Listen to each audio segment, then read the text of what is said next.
Hi, my name is Elizabeth Brulette, and today I'm going to be talking to you about why minimum wage should be a livable wage. Now imagine you're working full-time, 40 hours a week, maybe even more, and still struggling to pay for rent, pay for groceries, or cover medical bills. Now for millions of Americans, this is not just a story, it's their reality.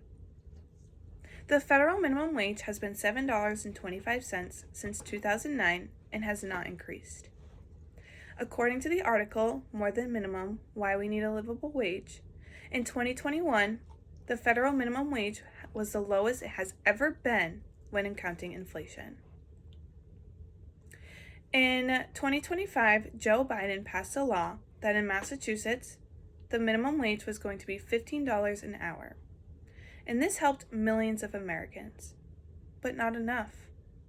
To live comfortably in Massachusetts, a single adult needs to make $120,141 yearly, and a family of four needs to make $313,747 yearly. The cost of living has skyrocketed while wages have stayed the same. That is why we should and we must raise wages to a livable one. Not just a wage for people to survive, but a wage to live with dignity, security, and hope.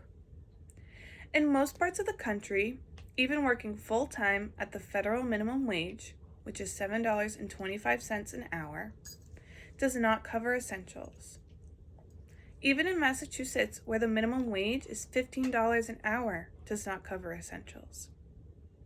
According to the National Low-Income Housing Coalition, there is no one state in the United States that you could afford a 2-bedroom apartment comfortably while getting paid minimum wage. Minimum wage workers have to decide between paying for rent that week or month or paying for their groceries. I think that no one working full-time should be living like this, in poverty and dependent on food banks just to get by. Now these people are struggling even more with the SNAP benefits being taken away from the ones that need it the most. Raising the minimum wage around the United States does not just help workers, it helps everyone. When people earn more, they can spend more. They can buy groceries and pay for rent without having to worry which one they need to spend money on most. This creates a ripple effect that strengthens communities and boosts economic growth. Studies from states that have already raised their minimum wage show lower employment turnover, higher productivity, and even more job growth over time. The question is, do we value the people that make our society function? For example, people that you might not even realize that makes our society function, like janitors, cashiers, and delivery drivers. All these people play a special part of this. These are people who helped our community keep going, even during our toughest times. Yet many of them still live in poverty. Paying a livable wage is not charity, it's justice. It's recognizing that every worker deserves respect and security. The minimum wage should not just be a number, it should be a promise. A promise that everyone can live comfortably and not have to struggle.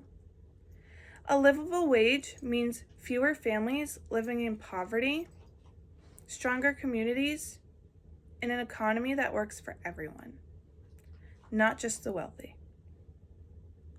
So the next time we talk about minimum wage, let's not think of it as barely surviving.